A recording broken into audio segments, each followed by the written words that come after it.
So I'm Beth Rigby and I am a senior political correspondent at Sky.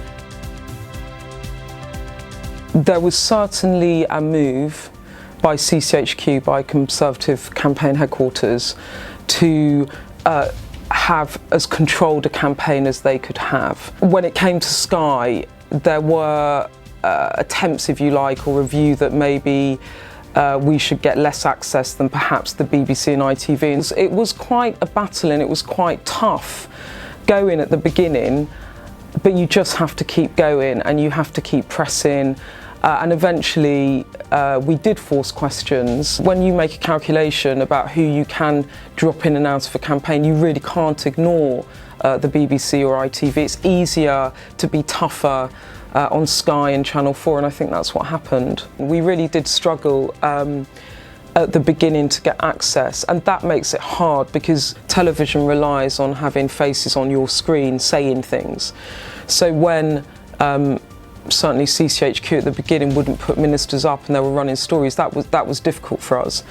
In another way, it set us free in the sense that we could do it on our own terms a bit more, probably, because we weren't being given a narrative from them about how they wanted to shape the story. I think we did a good job in trying to hold the Prime Minister to account. That's what we were there for.